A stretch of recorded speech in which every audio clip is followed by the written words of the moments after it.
No, why are you always on your phone? I can't hear you guys. Delete that part. I haven't started streaming yet. Hold on. Okay. Where is the? It's right here. It's right here. It's right here. It's right here. There we go. We're streaming. All right. Good Okay. morning. Good morning. I am your host, Thomas. I'm talking like this because, quite frankly, I have nothing better to do right now. That's not true. I could be playing video games. But anyways, it's me and Frankie, Booze and BJJ podcast. We are doing a Saturday night special. Memorial Day. A Memorial special? Day special? Yes. All Yeah, so I will start off there. I'll kick off everything. This week has gone very good for me. My arm and leg have stopped swelling. They're almost back to normal. So getting my no gi and yes gi jiu-jitsu on has been pretty good. Ended up pulling out some old techniques that I really didn't think I could do, but I could do. I can berimbolo, Frankie. I can berimbolo. I did it. People saw it. I can do it. I didn't see it. Well, you weren't there, but people saw it. Yeah, so the last time I tried to berimbolo or anything using a berimbolo from De La Hiva guard, I couldn't do it. I was just too out of shape and not flexible enough. But I YOLO'd and I did it multiple times. It was great. I'm drinking rum and Coke. It is delicious. Again. My go-to. On Monday, I will be drinking cognac and Coke in memory of another Thomas. So that'll be fun. Also, we'll be having a specific pop out. Anyways, Frankie, how have you been? What's going on? What's happening? Good. This week was really good, actually. Training, teaching was good, and training for myself was good. Starting to get back into the rhythm of things, of me getting back into some kind of a shape, and pursuing to fight in the summer. I know the summer's around the corner. I think that when does summer start? You know what? I don't really know. I think it started already. Yeah, it probably started, but I'm trying to at least get it into summer or fall, one of the two. It's been good. As you guys can see, I have a new hairstyle because of my daughter. Shout out to her. And Thomas, can we, for the people that don't know, because I know we have people overseas that don't know what Memorial Day is, can we break that down real quick? Yeah, you can do it. Go for it. You can do it. Go for it. So it's like it's effectively a day of remembrance, specifically for our service personnel. For example, like every Memorial Day, I do something in memory of my grandfather. That's why I'm having the cognac and Coke on Monday. I also give homage to and respect the sacrifices that all the other servicemen in my family and friends have done. Like I always post memories of my father, who is a retired Air Force. I always post memories of my brother who served in the Navy. You know, my cousins who were in the Marine Corps, my friends who were in the Marine Corps, and we have a lot of friends who were in the Marine Corps. We have a lot of friends that are in the Marine Corps. Yes, sir. Shout out to Marine Corps and Army and all the other branches out there. We appreciate you guys so much, so much for everything, even though shit's going crazy sometimes, but we always appreciate you guys no matter what. Yeah, some of my best friends that I've met through combat sports and Brazilian Jiu-Jitsu specifically have served in the Marine Corps at one point or another or active duty. So, you know, love you guys. Yeah. Have a good weekend. Yeah. Some of my good friends and some of the guys that knocked me out a couple of times have been Marines and Army men, but they can't stop the Hulk though. But yes, thank you guys for everything. So we'll have food and drinks on Monday. Super excited about that. Nobody works. Gonna hang out, maybe hit up a couple of my service buddies, tell them thank you for everything and whatnot. So if you guys see a service member out there, appreciate, because if we go back to our past, we probably wouldn't be here doing this right now. So Yeah, definitely. You know what I noticed though? I don't know anybody from Space Force. it's too new, baby. It's too new. Yeah, I'm gonna have to. Oh no. I thought I knew. No. But yeah, I need to befriend someone from Space Force just so I can include them in my Memorial Day shenaniganry. Yeah. So, So Thomas, sir, as everybody's seen the Instagram, whoever follows Thomas on Instagram, he's been trying to. The topics for tonight are Mike Tyson. I forgot what the other ones were. I didn't write it down. What are they, Frankie? It was Mike Tyson. I think how and some Brazilian Jiu-Jitsu. I think when the gray areas in Brazilian Jiu-Jitsu, when I think in the Minsala roll or something like that. Right. So Brazilian Jiu-Jitsu, when you're rolling, there's a lot of going from point A to point B. Sometimes when you're going for a technique, a sweep or something, there's always little move. You're doing a lot of little movements. And a lot of times when people defend, they jam you between those movements. And I've seen a lot of people just kind of pause and think about what to do, but they completely abandon the position and then try something else, or they reset. So it's like a disruption. Right. However, when they get stuck in those gray areas, as I call them, but when you're stuck in a transitionary period, there's still a lot of options to do. Okay. Do you know what I mean? Yeah, I know I know exactly what you mean, because I was just explaining this in one of my classes the other day. How, let's say somebody's throwing a combination, right? And the minutes in between the combination, you're not even done with the combination. Boom, somebody disrupts you. Why? Because they had that little opening. Well, what do people tend to do? They'll stop, or they'll back up, or they just get stunned, or you get knocked out. But that's a whole different story. But I see what you're saying, that if you get disrupted, you kind of need to complete the process.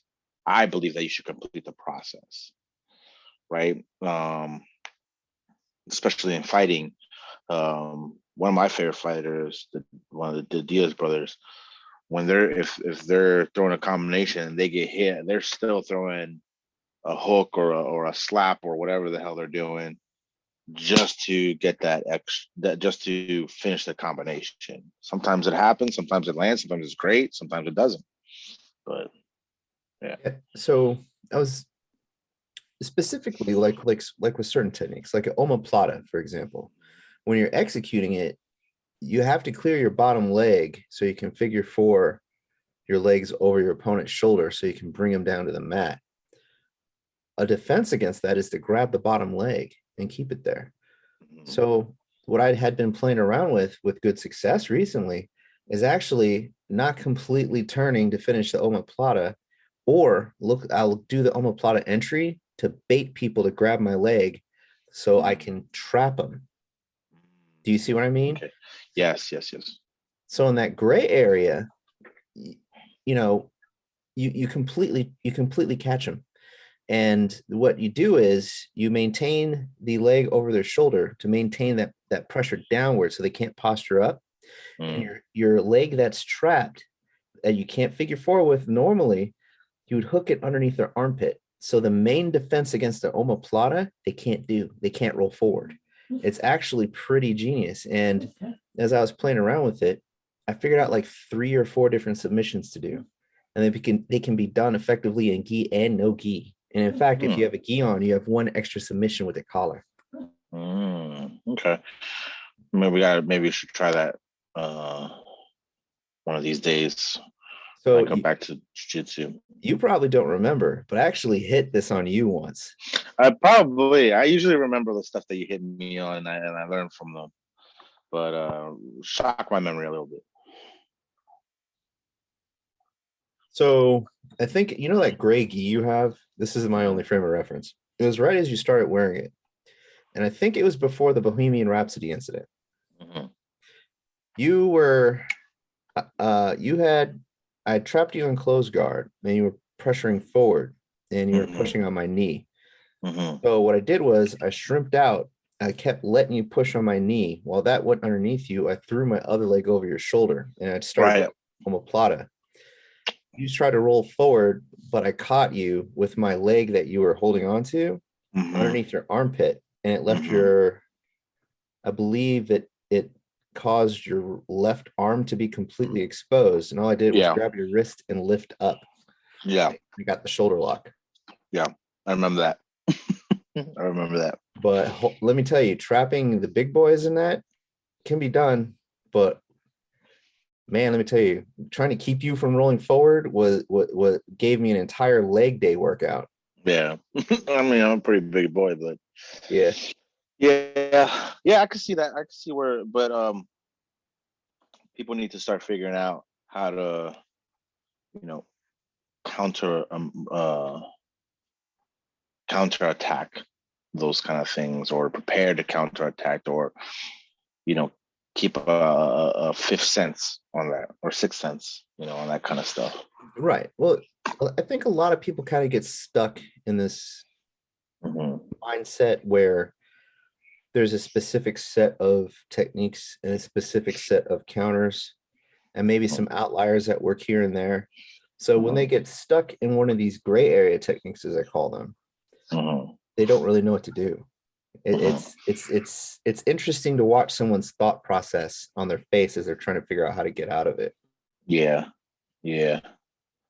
I feel you. Yeah, that's a little tough. It's frustrating too. Even if you're trying to master something and you can't because your opponent is tearing you apart. Then yeah. But leading in from that, I did realize that moving on to a different topic, sort of, because I was trying some of this gray area stuff on Dovka today at Open Mat. It did not work. Well, yeah. Well, I mean, gray areas are like a test drive, right? You gotta try them and stuff like that. There's moves that I do that they're like, there's some grayish area to it. Like, okay, they're gonna work, but they have to be here, or they have to be there, or I have to do this, and sometimes they don't work.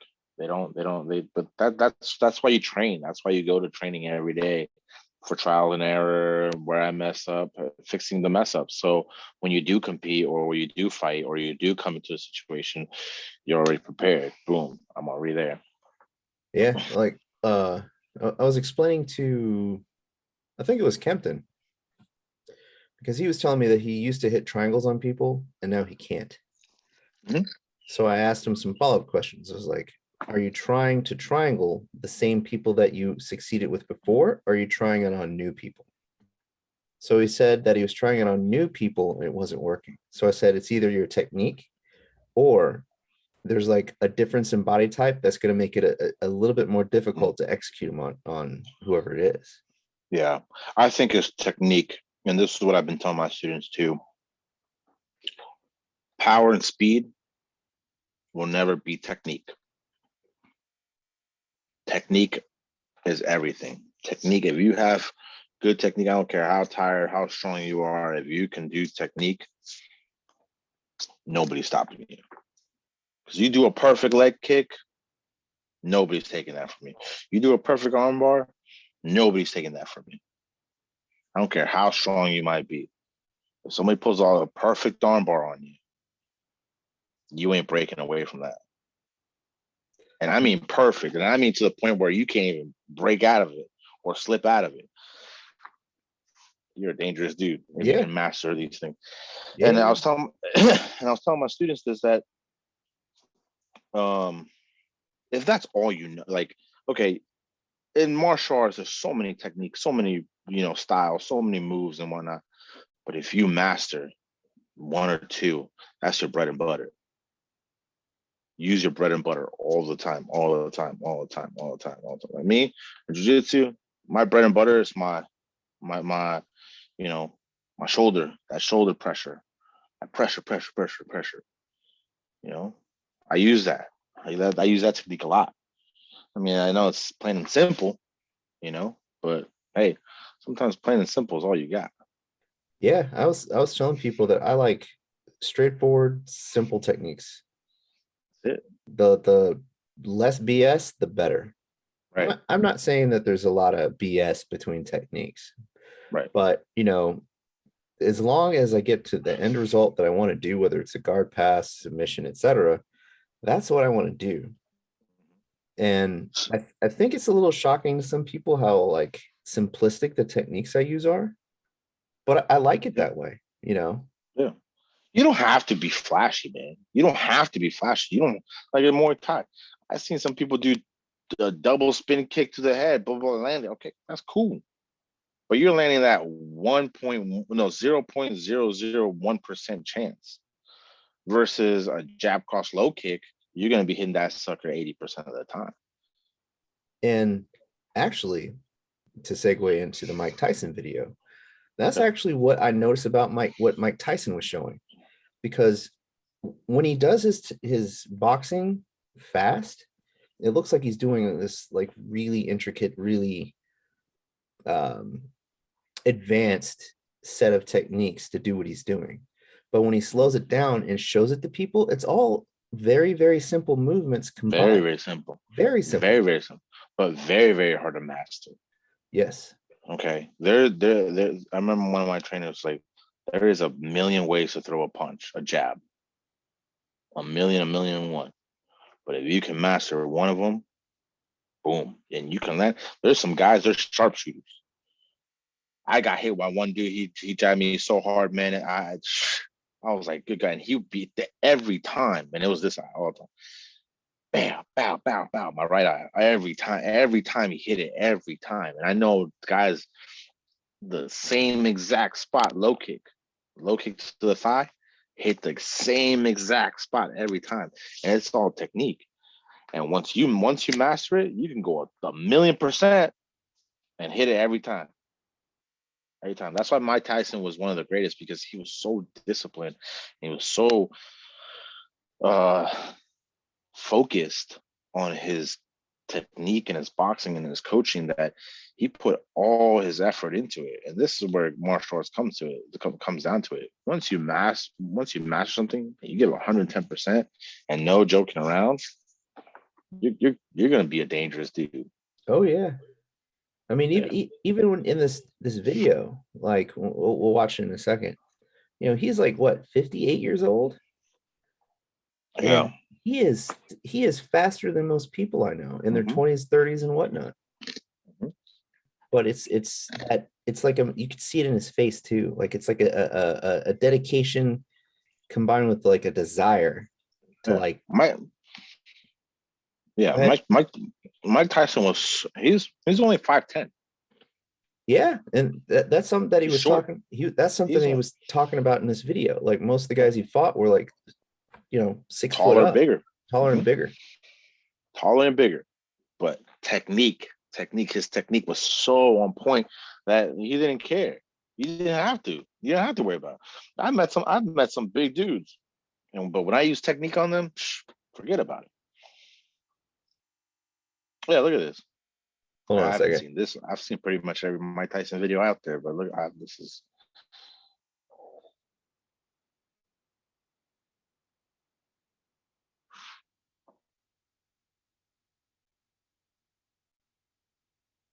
One second. Yep. For people that don't know Mike Tyson, which if you don't know Mike Tyson, he was the Bruce Lee of the boxing world, somewhat like that. He was the next Muhammad Ali, right? He was one of the greats. I mean, yeah, he had a couple losses, but he was one of the greats, man. He was one of the better boxers in the late 80s, early 90s, if I could say. Yeah. And into the late 90s too. Speaking of which, on that note, on Muhammad Ali, he had a lot of respect for Muhammad Ali. A lot of respect. Yeah. It's so tough, man. It's so tough because Muhammad Ali, for his size, he was a big dude, Yeah, but he was fast. He yeah, was fast, and it stung. Uh, the only difference between Mike Tyson is that Mike Tyson had power behind his technique. yeah, and I believe Muhammad Ali had more of a speed, you know. right, like completely different boxing Mhm. styles. Yeah, Very distinct. But let's watch this video. It's only about 3.5 minutes long. that's fine.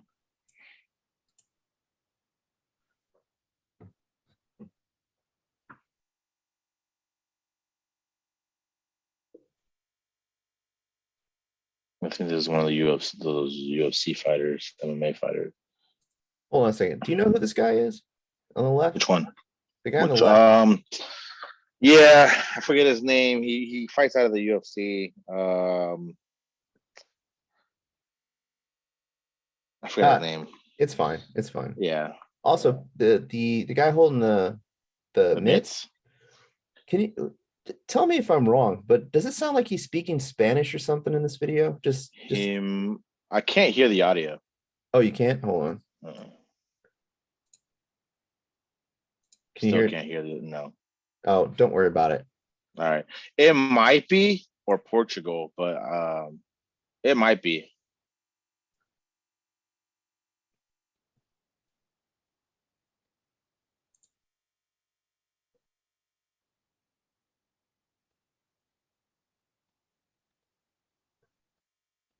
Here, I'm gonna fast forward it a little bit. That's fine. Get to the technique portion.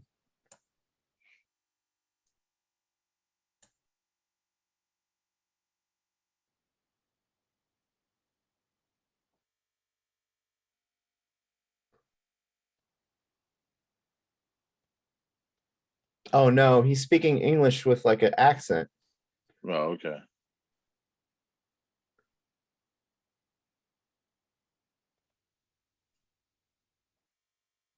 Oh no, he's switching between languages. I can hear him better Yeah. now. See, look what he does. Watch his feet. Mhm. It's like dancing. Mhm.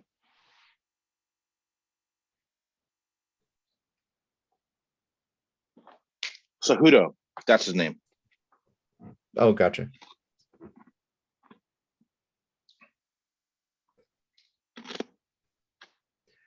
So I gotta pause this and point something out. The footwork he did, some of the house dancers in DC did similar footwork. So, his footwork is so unique. Like it doesn't move unless unless he wants to. But if you notice, it's all one motion. Right.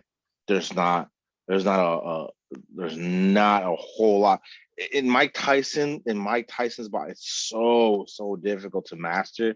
Mm-hmm. There's a point where Mike Tyson will be square, where his feet will be right straight across his shoulder, like parallel. But now he won't have a fighting stance in some Really? cases. Yeah. Um, I gotta look up the video, man. And I saw it and I was like, oh, okay. So I tried it one time. It's very difficult, simple but very difficult to pull off. Gotcha. Okay. Well, let's continue.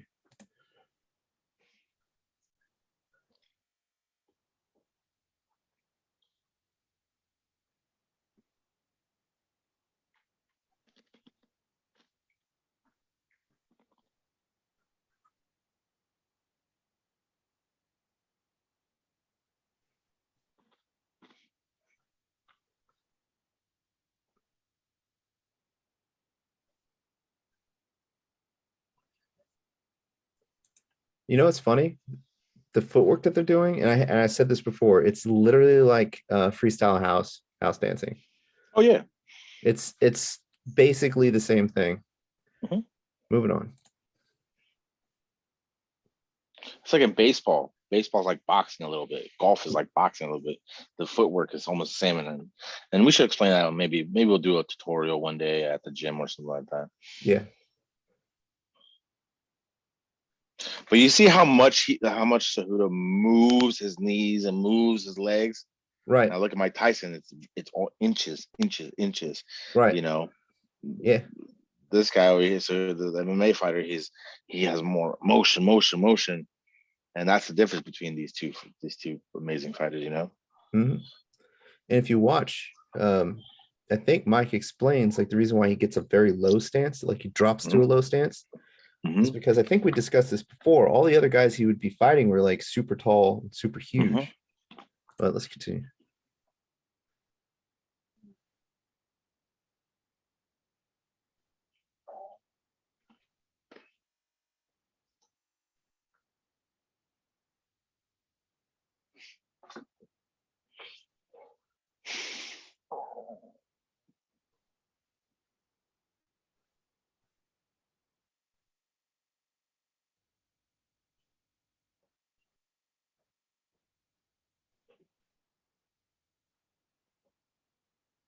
You see how he's naturally doing that back step when he finishes that last uppercut? Yeah. That's funny because like he's so used to that style of boxing that he's having trouble when Mike just tells him just squat. Yeah, and see and then this is the problem with like these videos. Okay, it's like people think it's easy to do it like while there. It really isn't. You have to like we said before, train, keep going. I have a student of mine. She man, when she first started, man, it was just bad. But now, so she keeps coming and training hard. She gives herself 110%. She looks amazing, crisp, so crisp. And I just complimented her the other day. I was like, man, if I could take a video of how you were when we first started to now, a completely different person. Good. It's always good to see improvement in people. Always yeah. I think I'm gonna start doing that. Take videos. I have a couple videos of me from way back in the day, and I'm like, good God, I was horrible. I was so blocky, so robotic and not smooth and big, and it was bad. But dude, I found the videos of my first competition. I'm totally gonna self roast on those. We're gonna review them. That's gonna be hilarious. Yeah, I'll probably show you send you the videos that I'm talking about, and we'll go through them and like, oh God, it's so bad. Yeah, that was terrible. Well, let's finish off this video. It's only like about less than a minute. That's fine. Yeah.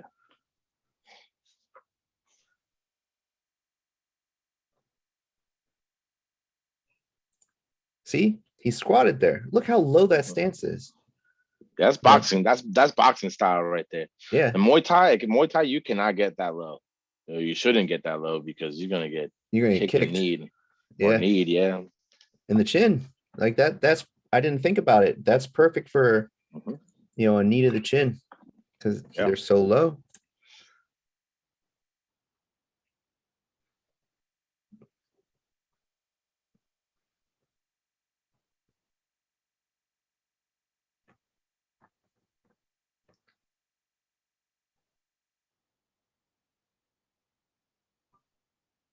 Have you heard Mike Tyson's podcast? No. They get pretty interesting, man. That's an emotional guy right there, man. That guy's been through a lot. Like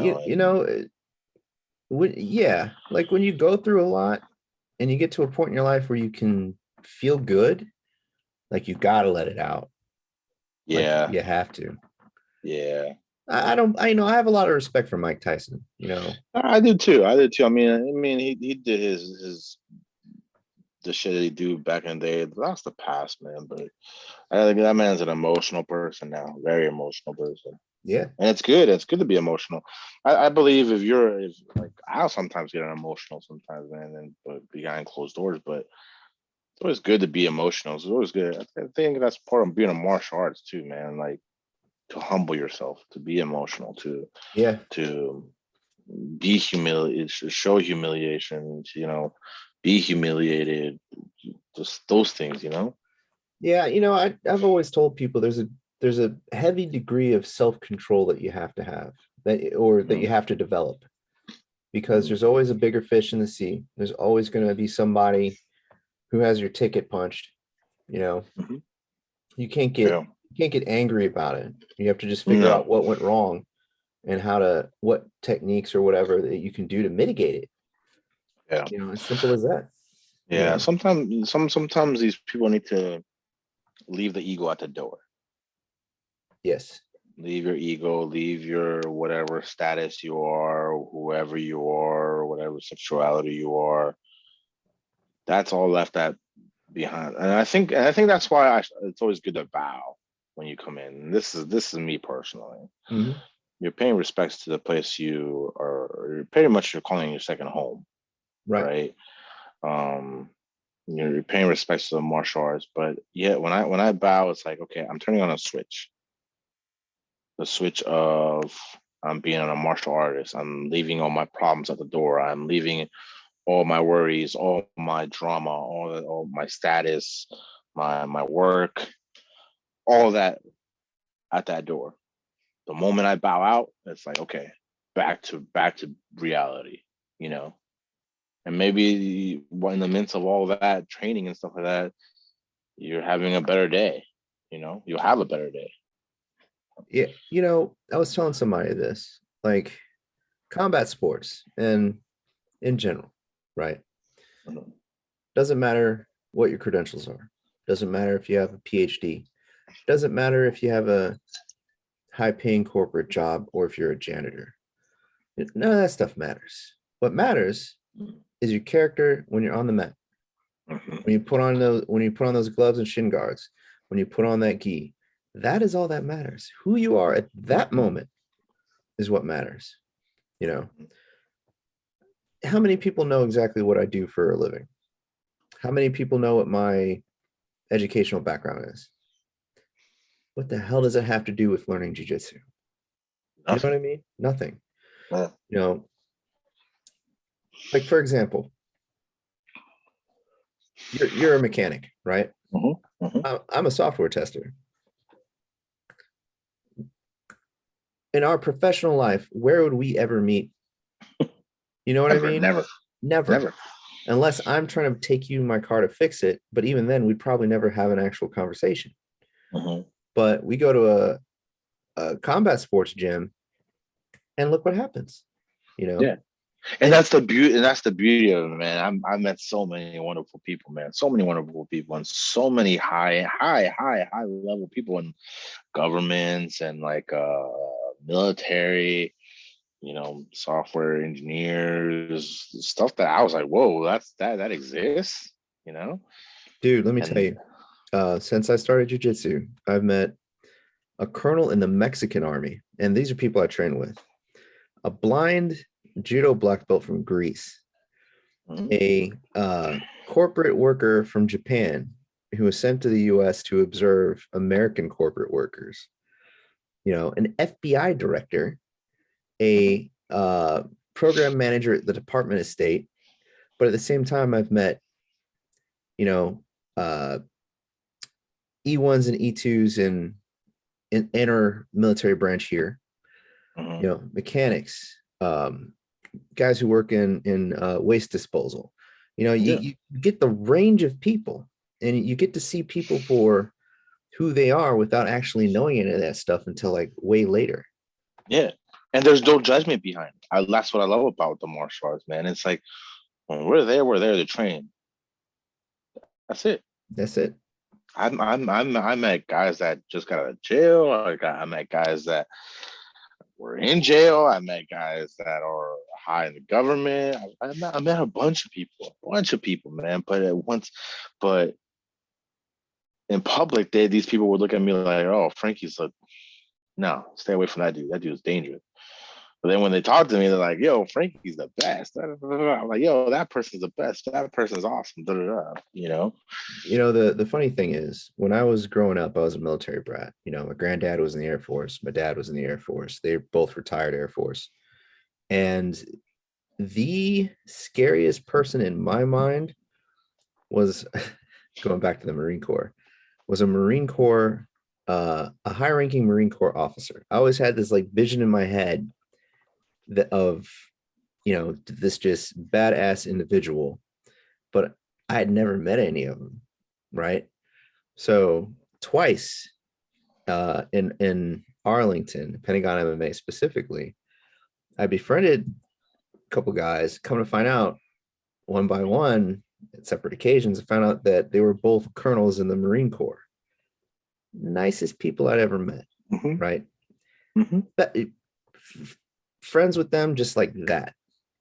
Some of my favorite people to see out, and would never have met them unless it was for combat sports, Brazilian Jiu-Jitsu specifically. Yeah, I agree. There's a bunch of people out there, man. I love and appreciate, man, because of this sport, man, and I'm never gonna forget those people, man. And it's just, I give my life to those people sometimes, and I'm like, okay.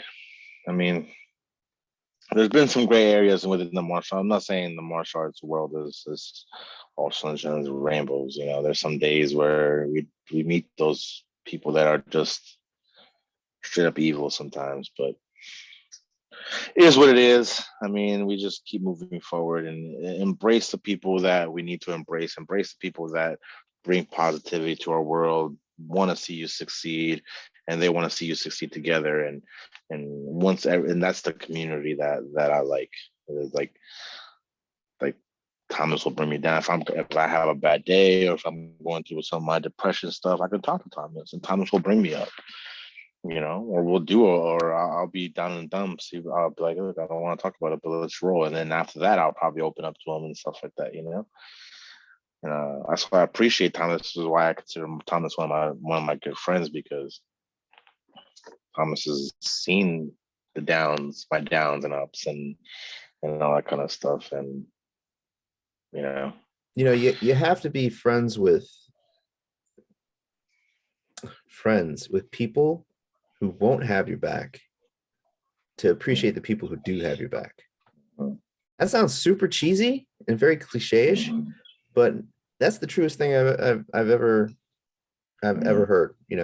I had a lot of friends in my 20s. As soon as I moved out of DC, you know how many I retained? Yep. Maybe one. Yeah. So and it sucks, man. It sucks that you have to go through that, man. Like, you thought you had homies and stuff like that. And don't get me wrong, man. I've probably done some people wrong out there. And I'm sorry for whoever, if they see this and they're like, oh, Frankie's a liar, he's a piece of but no, I've done people wrong, and there's people. Yeah, you're right. I mean, sometimes you gotta get shit on to appreciate the people that don't shit on you. But also remember, there's always going to be somebody that doesn't like you. Always. For any reason. And it's okay, but that's the problem with the world today, man, that people worry about what people think, man.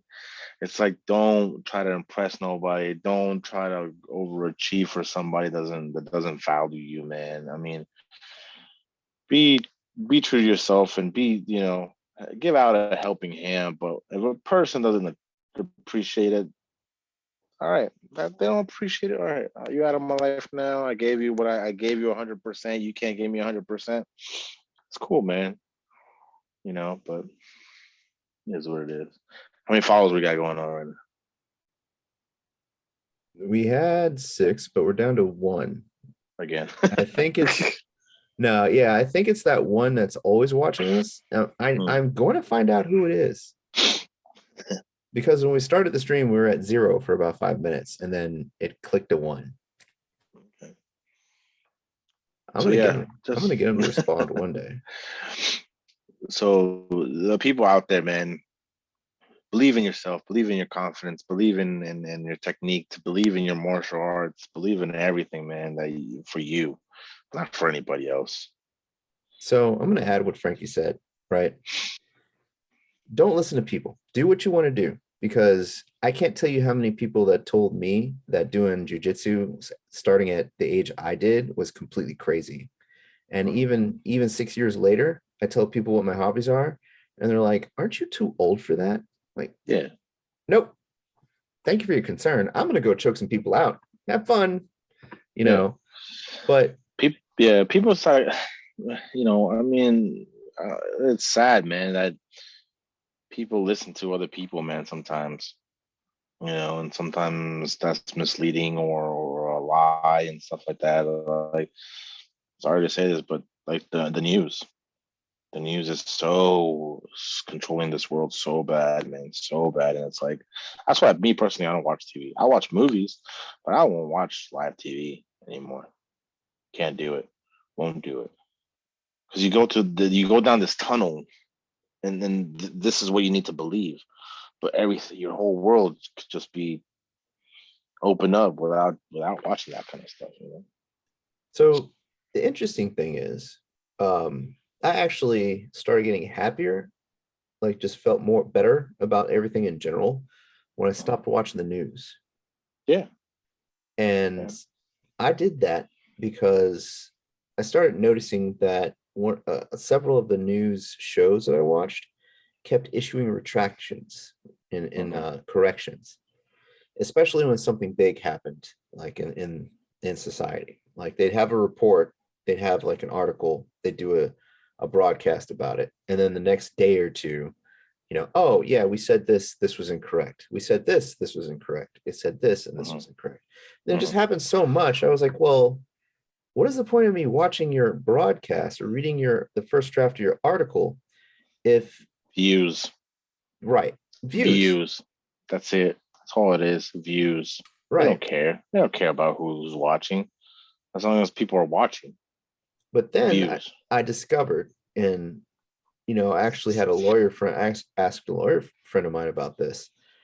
And here's a question: does the media, news stations, newspapers, etc., do they have an obligation to tell the truth? They should. Well, let me rephrase: are they legally obligated to tell the truth? The answer is No. I don't no. think so. No, I They don't don't. think so. Right. Yeah, I mean they should. I mean, if you have this much of a following, you kind of need to relate somewhat of the truth and stop making scared. But it gets all political, man, and it gets all Well, it's nasty, man, down that road. it is. And once I realized after reading these articles and watching these broadcasts, they never, very, very, very rarely said, we don't know the facts behind this. We'll get back to you later. Or we don't know what's happening in this particular moment in time, but we'll let you know as soon as we do. I almost never see that. And I think that if they said that and just stopped like reporting unverified stuff, it would be a little bit more. Okay, so like, sorry, there was an incident this past week in Florida. This is a tough subject for me because I got emotional with all those kids and whatnot. And it got to the point where media was instead of grieving these people and children and whatnot, they were all based off, well, what are we going to do about it? Like the gun laws and blah, blah, like let's take a moment and stop for a second and appreciate these people, man, that just left this earth. Let kids didn't live a full life, or parents that left people, or parents that lost their kids, man. Just give it a moment. Jesus Christ. Give it a second. Just be human for a second and feel bad for grieve over these children, man. But the first thing out of your freaking mouth is, yo, what did it? All right, we'll get to that eventually. Right. But for the meantime, let's stop for a second. Media, stop for a second. Have a heart, for crying out loud. I know you want your fucking views. I know you want your. Be human for a second. Yeah, and that's what irritated me about this when the Florida incident happened. It's obvious that people are exploiting it, like media, politicians, whatever. And it's like, can you all wait a week? Like, let these people breathe, Yeah. Or let's figure out what went wrong here, because apparently the initial report was wrong. Yeah. It's like, well, why should we believe anything you say? Like Right. the day after, day of. Why don't we just wait a week? Why don't you wait a week and then report what happened? Yeah. You know, Grieve over these people, man. Just feel bad. Show your heart, man, for a second. These people out here, and people that listen to the media and love the media, and are all like, yeah, gun laws, and yeah, no gun laws, and like, stop. All you mother effers, just stop for a second, man. Have a heart for a second. yeah, no, I agree. Elementary kids just lost their life, and you guys are over here. This. Stop for a second, man. Yeah, speaking of Stop which, for a second. I was actually going to volunteer to stand security at my boys' elementary school. Yeah, then we'll find a fix, but man, just stop for a second, man, and just let everybody breathe. Let everybody breathe. I know it's tragic. I know. I get it, and I feel bad for these kids, man. I feel bad for the parents, and it sucks. It fucking sucks, man. And I wish, I I don't want to like my kids, man. My kids go to school. Your kids go to school, man. It sucks how these kids had to go through that, man. But the evil thing is, these people do this at elementary schools because they're easy targets. Exactly. There was somebody was saying, I don't know where it was. It's like, nobody's gonna go to a grocery store. Nobody's gonna go to a freaking park or whatever it is, because everybody's carrying. I'm carrying. You try that around me right now with my kids, I'm gonna shoot back at you. But you're gonna go where places are vulnerable. Yeah, well, that's why a lot of people go to schools, because you're not allowed to carry within, I think, 1,000 feet of a school. So the people who follow the laws won't be carrying on those sites. It's a complete soft target. Yeah. So. Yeah, but yeah, peace and love go out to those families, man, and those kids, man. And, it sucks what happened, but we gotta learn from this. This is where we failed. This is where our technique needs to get better. This is where our everything needs to get better. One point, we didn't fail. That guy failed himself. No, yes, that guy failed himself, but could we have prevented it? Like, we so school down here in Virginia got shut up. Why didn't we learn from that? Why didn't we learn from the other incidents, or here? So from what I've read, especially listening to the local authorities have their broadcast where they explained what happened, a lot of stuff went wrong. Like, apparently this guy was known for a while by the FBI as being a dangerous person, being a loose cannon.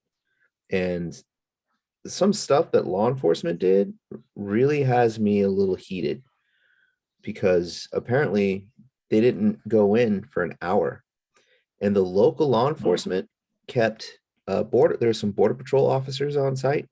They wanted to go in, and news broke today that the local law enforcement actually kept the border patrol officers who could respond, kept them outside for over an hour. And the one of the border patrol officers who was like, F it, I'm going in, was actually apparently getting his hair cut. The barber told him what happened, so he didn't have any gear on him. The barber gave him his shotgun, and he went in and saved his wife and kid. Mm-hmm. It's baffling to me. There's a lot. Yeah, it's a lot. But my point for bringing that stuff up is, I don't want to hear a damn thing, excuse my language, about the shooter. I want to hear more about that border patrol officer who went in to save his family. Yeah, the shooter's gone. Yeah, that's what we should be hearing about. We know all these shooters that happen, they all have mental issues. That's it. We all know that. Right. But what's the problem? What's the fix? Why did it happen? Yeah. I got friends and moms that they can't sleep at night. I got coworkers, man, and they're like, man, it's just so scary. It's scary to leave my kids Every day he's scared. It's crazy how our kids have to be in the midst of a war zone, pretty much. Right. It's like, and that, okay, and this is going back to the shooter situation. The reason why we're seeing more of this is because nobody's beating the shit out of their kids. Nobody's disciplining their kids. Sorry to say that. Nobody's disciplining their kids, I just had a conversation about that got me in trouble this morning. Okay. There's a difference between, okay, and this is an area too, a gray area too, that there's abuse and correction. Okay. For example, let's say I tell my kids, hey, don't do that. All right, that's fine. Don't do it. Second time, they did it again. Hey, don't do that. Don't do that. And I give them explanation why.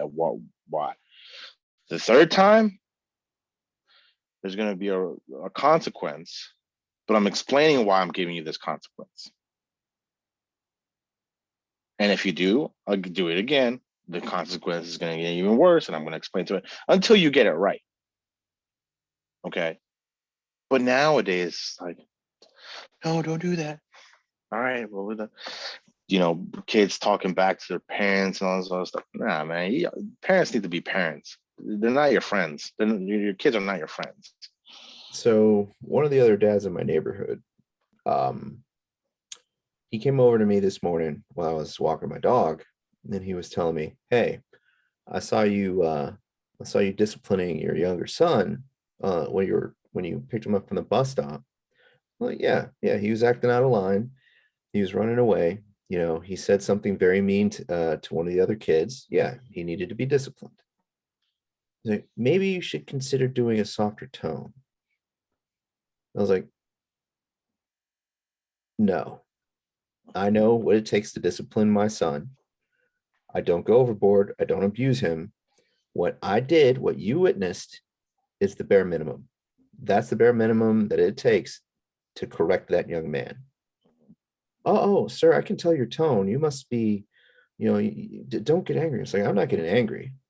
This is me just explaining to you in a very serious way of what it takes to discipline my son, Lars. And then it hit me. This guy, who's, I guess he's younger than me, maybe 10, 15 years, give or take. This man probably hadn't been disciplined properly either, because I asked him, because I wasn't completely sure who he was. I was like, oh, I've seen you around the neighborhood, but who's your kid? And when he told me his kid's name, everything made sense. There's a handful of bad kids in my neighborhood, right? They're loud. They don't listen. They get in trouble. They get in trouble at school. They get in trouble on the bus to school. They get in trouble with other parents in the neighborhood just because they're doing stuff they're not supposed to do. But they also talk back to these other parents and the other authority figures and the bus drivers because they don't get disciplined. There's people who say that spanking doesn't work, right? I agree to an extent. My parents didn't excessively spank me, but when I did something super out of line, something that I was warned not to do, cross the line I was told not to cross, one of the repercussions was to get a spanking, right? I learned that I don't like getting spanked, so I corrected my behavior. Just like when I turned 18, I realized I couldn't be a hothead, especially in DC, otherwise I would end up arrested, jailed, or harmed or dead, right? That is an element that is quickly becoming a missing factor in raising kids nowadays. Like apparently the shooter in Florida, apparently one of the major reasons why he did what he did was because he was being bullied for being poor and not having the right clothes on. Did anyone bother talking to the kids the parents of the kids who was bullying him? And I guarantee they probably don't really parent their kids, because all, including this gentleman that I was talking to, including his kid, all the other bad kids in my neighborhood, bad kids. I hate using that term, but that's the only descriptor I can think of. It's very obvious after living here in the duration that I have that their parents do not parent them. Uh-huh. You know, there's a young girl who walks around, you know, a little wild, you know, and my sons don't like her. You know, she's very bossy, which is fine. You know, that is what it is. But it was 10 p.m., dark, 30 degrees outside. And I heard somebody walking around my front area. I open my door, look out. It's that young lady. You know, she was wearing a swimsuit, boots, and a hoodie at 30 degrees, 10 p.m. at night at dark. Where was her parents? I don't know.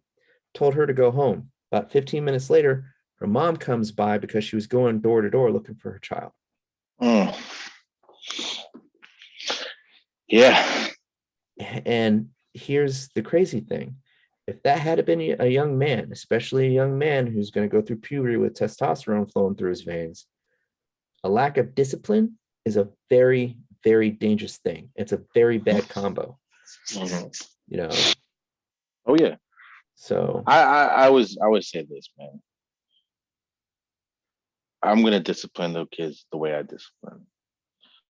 If people have an issue with them, it's like, look, or I discipline him now, or my kids now, while they're younger, or you're gonna be calling the police because my kid just broke into your house or killed somebody. So I'm trying to prevent that now. So when it comes to the time that you have to meet my kid, he's not doing what he's supposed. He's not supposed to be doing that bad shit. So yeah. I'd rather take care of my responsibilities now, disciplining my kids now, so they can grow up to be better kids. Me, when I was younger, I was bad out of hell. In But the deep and darkest part of hell too. So you learned along the way. I appreciate my mom for that, because my mom used to beat this living dog crap out of me. And I love my mom. You see my mom, you'd be like, oh, she's only like a 4'9" lady and stuff like that, you know. But she put a hurting on me, man, and I appreciate my mom for that sometimes. But sometimes she went a little bit overboard, but it's whatever. Dude, my mom is 5'3", and growing up, like, the scariest thing was when she was angry. You know, when my dad disciplined us, it was rough, but we understood that we did something that we weren't supposed to, and that's why he was doing what he was doing. But if we did something to get to the point where my mom was mad, that was like summoning like a demon from the ninth plane of hell. Like, it was terrible. Like, even to this day, if my mom gets angry, my dad flinches. But you know, yeah. All right, Thomas. I think it's that time, bud. Yeah, it is. Go ahead and have final thoughts, Frankie. Final thoughts. A lot of things, man. Be confident. Be confident. Be confident in your martial arts. Be confident on everything you do in life, work, relationship. Be confident. Don't hide. Don't hesitate on stuff. Be respectful. Parents, start showing discipline to your kids. Let's take the moment and appreciate what we have and what we don't have, and you know, shout out to those kids, those families that out in Florida and whatnot. So yeah, let's just show love and respect each other, man. That's it. That's all I can say. Yep. All right. We'll see y'all later next Friday. All right, guys. We're gonna have Mitt with us. We're gonna have Mitt with us at some point, and we need to roast him. So he's going down, baby. Oh yeah. He going down. Yeah, we need to make fun of him for a minute. Yes, well, 2 minutes. He's been at my a lot on a lot of things. Mm-hmm. He definitely needs some roasting. I'll see y'all later. See you later, Frankie. Later, bud.